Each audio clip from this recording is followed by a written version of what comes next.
So এখানে রেওয়া মিলের একটি ড্রাফট ছক দেওয়া রয়েছে। রেওয়া মিল আমরা কিভাবে করব, আমরা প্রথমে লিখব প্রতিষ্ঠানের নাম। আমরা ধরলাম প্রতিষ্ঠানের নাম হচ্ছে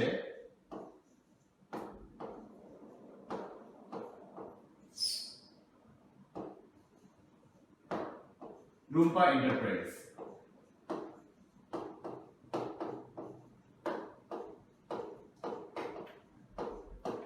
সো এটা হচ্ছে আমার প্রতিষ্ঠানের নাম এবং আমি এই রেওয়া মিলটি তৈরি করছি 2021 সালের জন্য,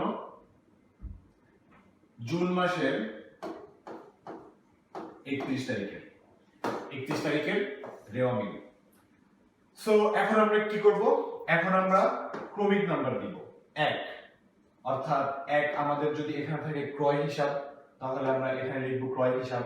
এরপর 2, এখন যদি আমাদের এখানে থাকে বিক্রয় হিসাব আমরা লিখব বিক্রয় হিসাব। এরপর আসবে খতিয়ান নাম্বার, খতিয়ান নাম্বার না, খতিয়ান পৃষ্ঠা নাম্বার। সো খতিয়ান পৃষ্ঠা নাম্বার ঘর আসলে কিছু লেখা লাগবে না, কারণ যখন কোনো ব্যবসায় প্রতিষ্ঠান তাদের নিজেদের খাতায় লিপিবদ্ধ করে তখন তাদের খতিয়ান পৃষ্ঠা থাকে। যেমন ক্রয় হিসাব রয়েছে 132 নাম্বার পৃষ্ঠায়, এরপর বিক্রয় হিসাব রয়েছে 133 নাম্বার পৃষ্ঠায়। সো তখন এগুলো দেওয়া থাকে। এখন আপনার যে কোশ্চেন থাকবে সেই কোশ্চেনে যদি আপনার খতিয়ান পৃষ্ঠা দেওয়া থাকে তাহলে আপনি খতিয়ান পৃষ্ঠা লিখে দিবেন, আর যদি খতিয়ান পৃষ্ঠা দেওয়া না থাকে খতিয়ান পৃষ্ঠার ঘর খালি রাখবেন। এরপর ডেবিট টাকা, ক্রেডিট টাকা। আমরা জানি যে ক্রয় হিসাব ডেবিট হয়। সো আমি ধরলাম আমার ক্রয় হিসাব ছিল 50,000। সো এখানে 50,000 আমি ডেবিট লিখে দিব। এরপর আমি বলেছি যে এটা বলেছিলাম বিক্রয় হিসাব। সো আমি ধরলাম বিক্রয় হিসাব হচ্ছে 80,000। সো বিক্রয় হিসাব যেহেতু debit balance, so debit balance না, সরি ক্রেডিট ব্যালেন্স। সো এটা ক্রেডিট দিকে বসিয়ে রাখতে হবে। এভাবেই মোটামুটি রেওয়া মিল প্রস্তুত করতে হবে। এবং রেওয়া মিল যদি সবগুলো হিসাব খাত যদি আসলে জানা যায় যে কোনটি কোন দিকে যাবে, তো রেওয়া মিল করতে আসলে খুবই মজা। আর ফার্স্টে প্রথমবারে যদি রেওয়া মিল মিলে তো মিলে গেল, আর যদি প্রথমবারে রেওয়া মিল না মিলে তাহলে সমস্যা আছে, কারণ এরপর কি ভুল হয়েছে আমার সেই ভুলটা বের করতে বেশ সমস্যা হবে। আমরা জানবো যে কিভাবে ভুল বের করা যায় এবং সেই ভুলগুলো কিভাবে শুদ্ধ করা যায় সেগুলো আমরা জানবো। রেওয়া মিল তৈরির পদ্ধতি। এখন রেওয়া মিল আসলে বেশ কয়েকটি পদ্ধতিতে তৈরি করা যায়। প্রথম যে পদ্ধতি রয়েছে সেটি হচ্ছে মোট অঙ্কের রেওয়া মিল, অর্থাৎ আমার খতিয়ানে যে উদ্বৃত্ত রয়েছে আমি ধরলাম মূলধন, আমার মূলধন হিসাব হচ্ছে 10 লাখ টাকা, 10 লাখ নয় 1 লাখ টাকা। তো এখন এই যে মূলধন হিসাব যে 1 লাখ টাকা, এই মূলধন হিসাবের ভেতর তো আসলে আরো অনেক কিছু রয়েছে, আরো অনেক সাব আইটেম দিয়ে এই মূলধন হিসাব এই 1 লাখ টাকার জেরে এসেছে। সো যখন আমরা এই জেরগুলো নিয়ে কাজ করব না, শুধু এই মূলধন হিসাব নিয়ে কাজ করব, অর্থাৎ শুধু হিসাবের যে মোট অঙ্ক সেই মোট অঙ্কের অ্যামাউন্ট নিয়ে আমরা কাজ করব, তখন সেটা হবে হচ্ছে মোট অঙ্কের রেওয়া মিল।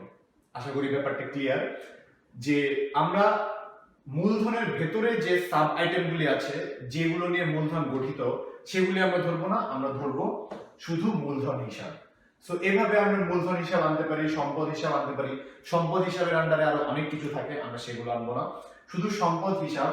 আমি ধরলাম যে আমার সম্পদ হিসাবের জের হচ্ছে 5 লাখ টাকা। সো আমি তখন এই 5 লাখ টাকা নিয়েই কাজ করব। আমার সম্পদ যে যে কারণে আমার সম্পদ এই 5 লাখ টাকায় এসেছে সেটি নিয়ে আমরা আসলে কাজ করব না।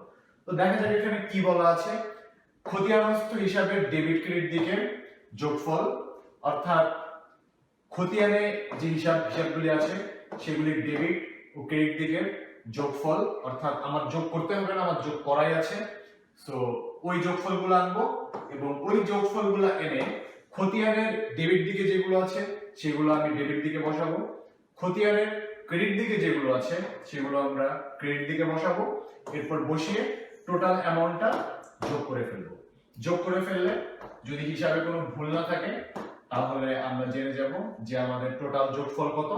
যদি আমাদের ডেবিট আসে 5 লাখ এবং ক্রেডিট আসে 5 লাখ, সো আমরা বুঝতে পারবো যে আমাদের রেওয়া মিল মিলে গেছে। এরপর দ্বিতীয় যে পদ্ধতি রয়েছে এটি হচ্ছে রেওয়া মিল তৈরির সব থেকে জনপ্রিয় পদ্ধতি, জেরের রেওয়া মিল। জেরের রেওয়া মিল বলতে বোঝায় এই যে সম্পদ হিসাব। এর আগে আমরা যেটি জেনেছি যে মোট অঙ্কের রেওয়া মিল, সো আমরা ধরি সেখানে সম্পদ হিসাবে মোট যোগফল ছিল 1 লাখ টাকা। সো এখন এই সম্পদ হিসাবের যে 1 লাখ টাকা, এটা আমরা না এনে যে সমস্ত জিনিস দিয়ে সম্পদ গঠিত, অর্থাৎ দালান কোঠা, দালান, এরপর মোটর গাড়ি,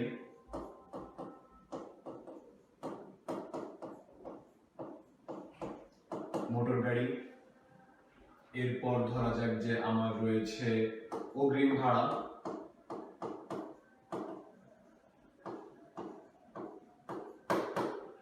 এই সবগুলোর তো আলাদা আলাদা ফিগার রয়েছে। আমি ধরলাম দালানের একটি ফিগার রয়েছে, মোটর গাড়ির একটি ফিগার রয়েছে এবং আমার অগ্রিম ভাড়ার একটি ফিগার রয়েছে। এখন আমরা এই সম্পদ হিসাবে 1 লাখ টাকার যে না এনে, 1 লাখ টাকার মোট অঙ্ক না এনে, এই যে সমস্ত জের দিয়ে আসলে সম্পদ হিসাব 1 লাখ টাকায় পৌঁছেছে সে সকল জেরগুলো আমরা আনব।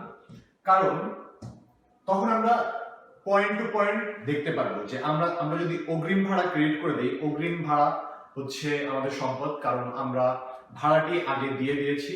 আমরা যদি মাসের ভাড়া মাসে দেই তাহলে সেটা আমাদের জন্য খরচ, কিন্তু আমরা যদি সামনের মাসের ভাড়া এই মাসে দিয়ে দিই সেটা আমাদের জন্য সম্পদ। সো আমরা যদি এই অগ্রিম ভাড়া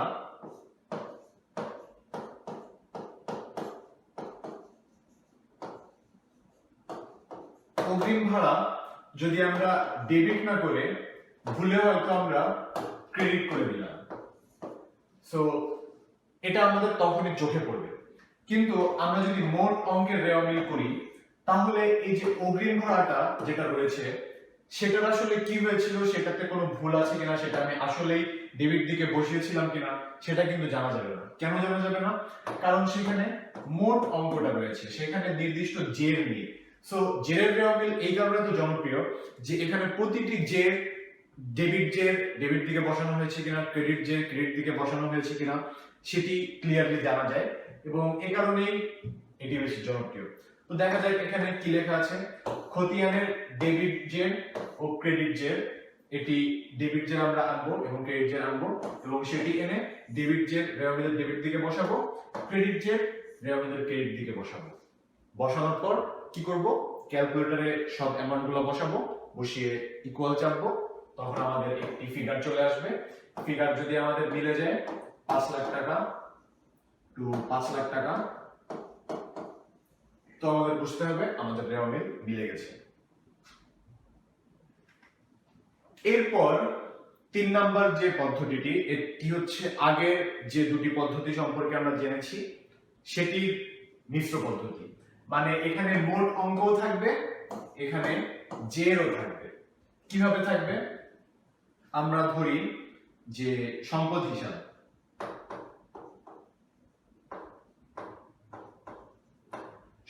হিসাবে কি কি রয়েছে? সম্পদ হিসাবে রয়েছে এই যে অগ্রিম ভাড়া,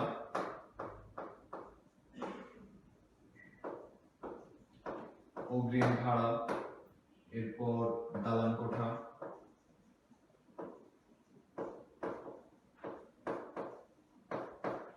তো সম্পদের মোট জের আমরা ধরছি 1 লাখ টাকা। এরপর হয়তো আমার এখানে 50,000 এবং এখানে 50,000। সো ব্যাপারটা কি দাঁড়ালো? ফাইনালি ব্যাপারটা দাঁড়ালো এখানে আমার মোট অঙ্কের পরিমাণ রয়েছে, এটা এখানে আমার জেরের পরিমাণ রয়েছে। সুতরাং আমরা আগের পদ্ধতিগুলো যদি দেখতে পাই, এখানে আমাদের মোট অঙ্কে আমরা শুধু এটা নিয়ে কাজ করতাম, জেরের রেওয়া মিলে আমরা শুধু এটা নিয়ে কাজ করতাম। এখন মোট অঙ্ক ও জের যুক্ত রেওয়া মিলে আমরা এটা পুরাটা নিয়ে কাজ করব। This is much more clear and much more complicated, কারণ আপনার সবগুলো জিনিস একসাথে আনতে হবে এবং এটা বেশ কষ্টসাধ্য। তো এইভাবে আসলে আমরা করি না, আমরা ফলো করি এটা, যেখানে আমরা জেরের রেওয়া মিল, যেখানে আমরা সমস্ত জের একসাথে আনতে পারবো এবং এই সমস্ত জের একসাথে এনে আমরা যাচাই বাছাই করে দেখতে পারবে।